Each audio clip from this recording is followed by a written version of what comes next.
Bonjour à tous. Donc, moi, je vais utiliser ce superbe pupitre.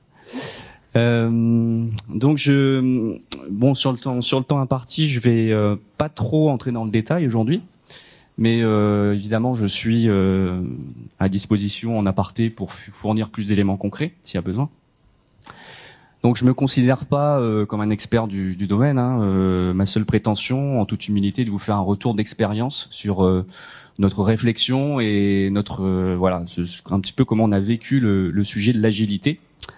Donc nous, c'est la direction des systèmes d'information de la ville de Nouméa, environ 25 agents, qui représentent à peu près tous les métiers de l'informatique. Donc en fond d'écran, comme l'a dit Charlotte, la symbolique du rugby, c'est en référence à la méthode Scrum, donc qui est bien connue de beaucoup de développeurs informatiques, que ce soit à l'international ou sur le territoire. Donc il me semblait important de revenir sur la philosophie de l'agilité à la DSI, tant dans son management que dans son organisation, comme me disaient mes collègues, le sens, donc revenir sur le sens, le pourquoi. Ensuite, les aspects évidemment de management et de culture, très important la culture, donc je vais revenir là-dessus. Et puis un petit peu des choses un peu plus concrètes quand même, l'organisation et les méthodes qui nous arrivent d'appliquer au quotidien. Donc la philosophie, donc je disais le pourquoi, on va y venir, et puis revenir de manière, recadrer un petit peu le débat sur les origines de l'agilité et finir sur une définition pour bien cadrer le terme. Donc pourquoi l'agilité ? Au jour d'aujourd'hui, on travaille tous dans un environnement de travail qui change constamment. Donc ces changements nous arrivent par déferlantes régulières. Donc soit on se noie, soit on essaie de faire quelque chose par rapport à ces déferlantes. Alors ça a un peu toujours existé, mais aujourd'hui on a quand même ces déferlantes qui arrivent à une vitesse rythmée par le numérique et sa capacité à diffuser instantanément et massivement de l'information. Donc il faut pouvoir s'adapter en continu à ces changements, tout en conservant ses acquis, sans compromis sur sa qualité de travail, sur le sens du service au client. Et voilà, donc c'était l'enjeu de la DSI, c'était d'injecter de l'agilité un peu à tous les niveaux, à la fois dans les fondations techniques du système d'information, dans l'organisation et les process, et dans la culture. L'idée étant de pouvoir s'adapter en permanence, tout en gardant le contrôle de ses objectifs à long terme. Alors, les origines, certains d'entre vous connaissent peut-être le manifeste agile. Donc en 2001, 17 experts informatiques qui se réunissent aux USA pour définir 4 valeurs essentielles. Donc bon, l'agilité existait déjà avant ça, mais ce moment a permis de formaliser l'agilité dans ce qu'on pourrait appeler un petit peu des tables de loi, on va dire. Donc l'agilité est née dans les projets informatiques, mais on se rend compte que depuis, elle est reprise dans beaucoup d'autres métiers que l'informatique et dans tout type d'organisation. Donc je vais pas m'étendre, j'ai pas le temps en fait d'expliquer de revenir en détail sur le manifeste agile. Vous trouverez beaucoup d'informations en faisant une recherche sur Internet. Alors une petite définition qui revient souvent, qui est prise dans un bouquin dédié. Donc l'agilité, c'est face à un environnement turbulent, la capacité à anticiper et bouger avec justesse et de manière coordonnée dans un même sens. Donc c'est devenu un terme très à la mode, l'agilité. Emmanuel Macron en a parlé 2 ou 3 fois dans son débat de la présidentielle.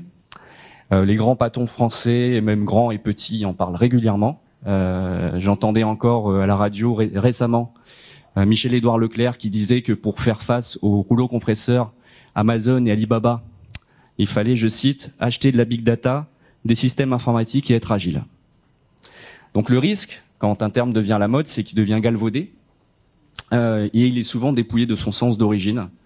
On a tendance à le confondre à tort avec une notion de réactivité anarchique. Alors que finalement, être agile, ça se prépare très minutieusement, avec un certain nombre de règles auxquelles il ne faudra pas déroger en cas d'aléa. La métaphore du banc de poissons est assez bonne. Elle a été trouvée par le patron de, je sais plus, de Siemens, il me semble. Le banc de poissons est capable de réagir rapidement à une modification de son environnement dans le contrôle et sans perdre sa structure. Dans le même ordre d'idée, on utilise souvent l'expression mode pompier pour décrire un petit peu une façon de réagir à une situation comme on peut, un peu dans l'urgence, mais pas vraiment organisée. Alors que paradoxalement, les pompiers sont justement très préparés, avec des processus très étudiés pour pouvoir réagir à la fois rapidement et efficacement aux urgences. Donc, après être allé un petit peu sur le pourquoi, je vais aller sur l'aspect management et surtout culture. Donc, Peter Drucker, le pape du management, disait la culture mange de la stratégie au petit déjeuner. Donc, ce qu'il voulait dire par là, c'est que peu importe les modifications d'organisation, la culture d'entreprise reste plus forte. Le manque de collaboration, de prise d'initiative ou les mêmes freins invisibles seront difficilement corrigés par un changement d'organisation. Donc l'agilité n'est pas un état stable et définitif. C'est à chaque organisation de trouver son degré d'agilité, de le faire évoluer. C'est un chemin qu'on doit se frayer soi-même. Il n'est pas tout tracé, car c'est le chemin de la transformation culturelle et comportementale. Donc ce chemin à la DSI, nous y sommes engagés depuis quelques années, mais il faut accepter d'avancer très très lentement. Pascal disait tout à l'heure, faut pas oublier le temps dans cette logique. Ça prend des années et des années. Des fois même on stagne, on n'avance pas beaucoup pendant un certain temps. Et si on est égaré un petit peu dans la jungle, il faut pas oublier le manifeste agile qui peut constituer comme une boussole d'orientation. Donc ça ne doit pas empêcher l'établissement d'une vision ou d'une stratégie à long terme. L'organisation va garder le cap sur sa stratégie en accueillant positivement les changements en cours de route, un peu à la manière du navigateur qui s'adapte aux conditions climatiques, mais qui perd pas de vue son objectif cible, son point d'arrivée.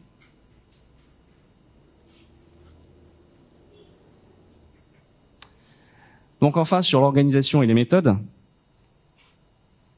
Donc, évidemment, l'agilité, comme je le disais, est née dans les projets, mais de plus en plus, on s'en inspire pour l'injecter dans le quotidien, dans le travail de tous les jours. Alors au niveau projet, on essaie de privilégier à la DSI ce qu'on appelle l'approche itérative, Most Valuable Product en anglais.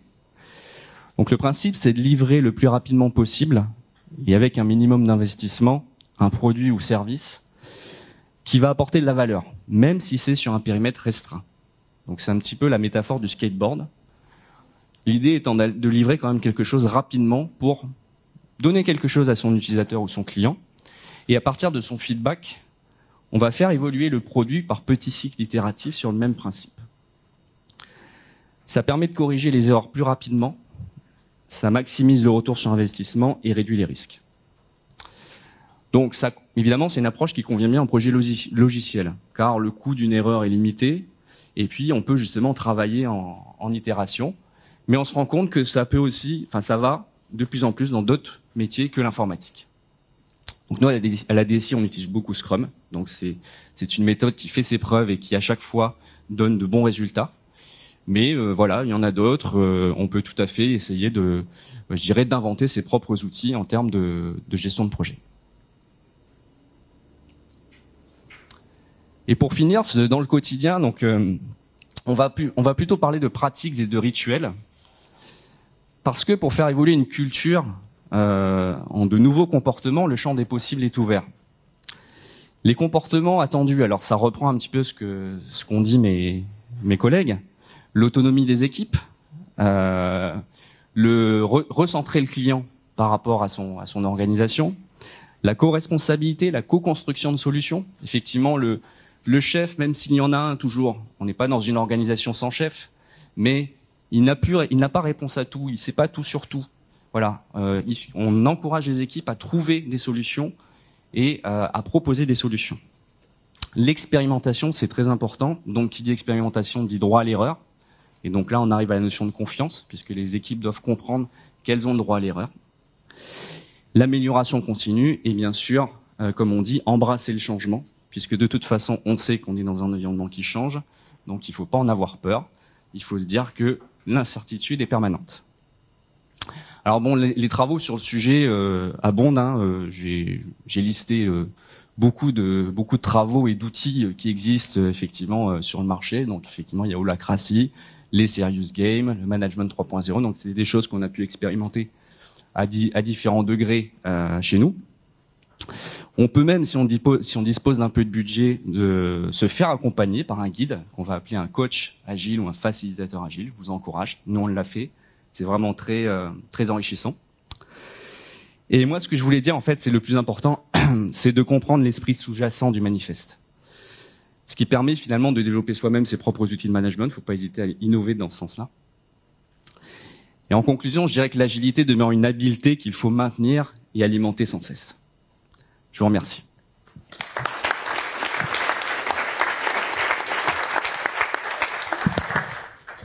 Alors, grâce à nos orateurs, on a plein de références pour pouvoir, tiens, installe-toi là, pour pouvoir aller un tout petit peu plus loin, en fait, dans l'entreprise libérée, l'holocratie, l'agilité. Donc, n'hésitez pas à montrer un TED à votre patron ou à lui acheter un bouquin. Là, Hideki nous en a mis plein. Est-ce que vous avez quelques questions à poser à César, à Hideki, qui viennent de vous présenter aussi un peu les idées fortes du changement en fait au travail? Il y a une question en haut.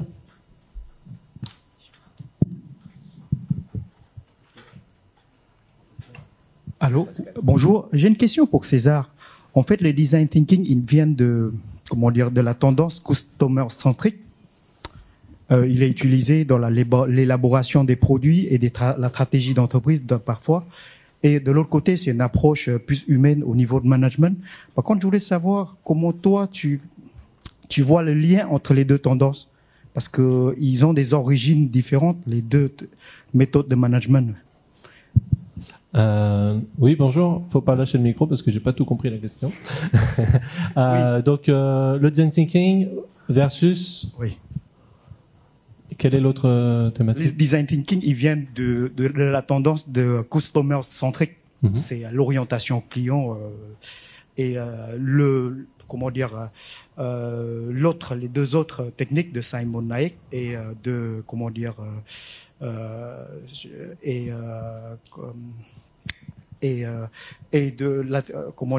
l'entreprise libérée, ils viennent d'une technique de management humaine. Mais en fait, c'est deux tendances très différentes. Ils ont des origines différentes. Et je veux savoir comment tu l'as pu les relier ensemble. Parce que là, je réfléchis, j'ai pas trouvé la logique entre les deux. Oui, c'est une très bonne question.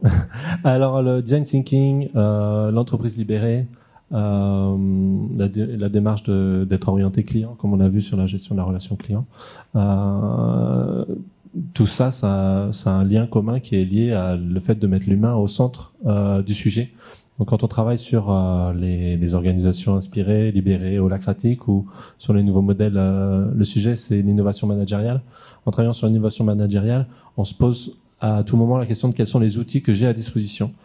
Et le propos, c'est de dire que le lien, il n'est pas d'utiliser, de faire un team building sur le Serious Game une année pour s'amuser, de faire l'année suivante une petite session de design thinking, et puis l'année suivante de se demander en quoi on a une entreprise libérée, ou d'utiliser tous les buzzwords qui existent.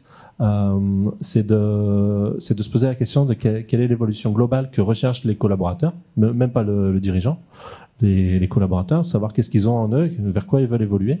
Et là, naturellement, en fait, ils sont des capteurs de l'environnement qui font qu'ils vont venir avec ça.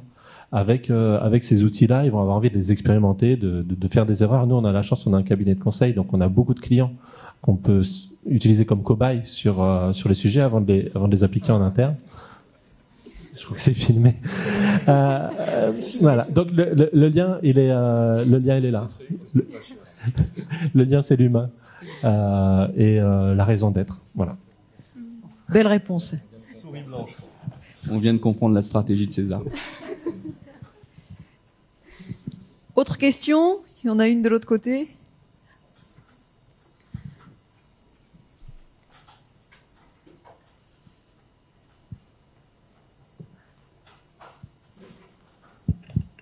Bonjour. Alors, moi c'est Monica et je donne juste mon background parce que ça va peut-être un peu poser le truc. J'ai créé un club qui s'appelle le club des CHO, qui est donc le club des Chief Happiness Officers. En parallèle, j'ai aussi monté un truc qui s'appelle l'optimisme.com.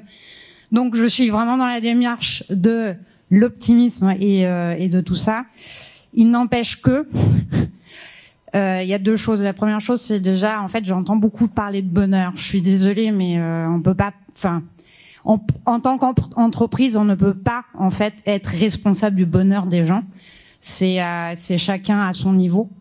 Que l'on parle de bienveillance, ça je veux bien l'entendre, mais pas de bonheur. Je suis désolée, mais ça commence à vraiment m'énerver. Et après, en fait, là où je veux en venir, c'est d'une part, Paul l'a très bien dit, et je pense que c'est un peu le seul à l'avoir dit. C'est une question de bon sens que de remettre l'humain au centre des actions. Et je voulais savoir en fait comment vous faites avec les collaborateurs qui sont pas en phase avec ça, parce qu'il y a des gens en fait qui ont envie juste de suivre, qui n'ont pas envie d'être responsabilisés. Voilà. Donc comment vous traitez ces gens-là qui on les vire? On fait quoi avec ces gens-là? Et les malveillants, qu'est-ce qu'on en fait? Voilà. Alors, je vais répondre à la première partie sur le bonheur parce que c'est un sujet qui me tient à cœur. Alors, le but de l'entreprise libérée, c'est pas de rendre les gens heureux. Je l'ai dit tout à l'heure, le bonheur, c'est pas confortable, c'est pas facile d'y aller, mais c'est une démarche personnelle. Le but de l'entreprise libérée, c'est de créer la terre, arroser cette terre pour permettre aux gens d'être heureux et de s'épanouir au niveau du travail. Le respect est une valeur forte, l'égalité est une valeur forte dans l'entreprise. Donc c'est à la charge de l'entreprise, et finalement le rôle de l'entreprise libérée, c'est de créer cette terre fertile pour que les gens puissent s'épanouir. Maintenant, on ne demande pas aux gens de s'épanouir tous de la même façon. Ceux qui ont des jardins chez eux, ils savent que leurs plantes ne poussent pas toutes à la même vitesse et ne fournissent pas les mêmes tomates. Et ce qui est intéressant, c'est d'avoir des tomates et puis des poireaux, etc., etc. Donc ça, c'est la première réponse sur la partie bonheur. Donc on ne veut pas transformer les gens pour les rendre heureux, mais on veut créer un terreau fertile pour qu'ils puissent s'épanouir et être heureux. Sur la deuxième partie, sur la partie responsabilité, effectivement, il y a parfois des gens qui ne s'intègrent pas, qui ne prennent pas la partie responsabilité, ils prennent la partie liberté sans la partie responsabilité.